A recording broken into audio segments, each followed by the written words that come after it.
My fellow Americans, from the founding of America, children have been protected, honored, and watched over. Generations of Christian families have built this great country.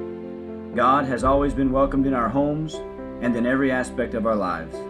We have spent decades teaching our children how to grow up, be adults, fear God, and to do what is right. Jesus was a household name, and the church was never empty. Boys were taught to be boys, and girls were taught to be girls. Young, strong, and vibrant men were the pride of this nation, men who answered the call of the great world wars and the many wars thereafter.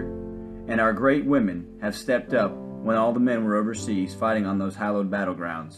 But today, the very foundation of what it means to be an American is under attack. The principles that we have held tightly for so long are beginning to slip away. Jesus is no longer welcomed in school. He is hardly welcomed in our churches, for that matter. Our children are being bombarded with lies and false teachings from every side. The devil is tired of America having strong families, and he's been doing his best to destroy them at any cost. Children are being taught that gender is nothing set in stone, even when the very essence of biology says otherwise. Our children are being deceived to believe that truth is a myth and that whatever you feel like doing at the time is what's right. A few decades ago, an abortionist would have argued that an unborn child is just a fetus. Now, allowing an abortion of a child that has already been delivered and is no longer in the womb is being made acceptable.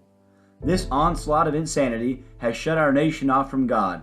Our children have been suffering for too long. It's time for the men and women of this country to stand against this nonsense. It's time to rise up and get active to resist the evil that has been allowed to fester in our country. Thomas Jefferson said, "Evil triumphs when good men do nothing." So what will it be? Will you stand aside and do nothing? Will you watch as our country burns itself from the inside? Or will you ask Jesus to once again shine on this great nation? Will you be a light for him? Christians of America, this is the task given to us by God. Now get out there and fight the good fight.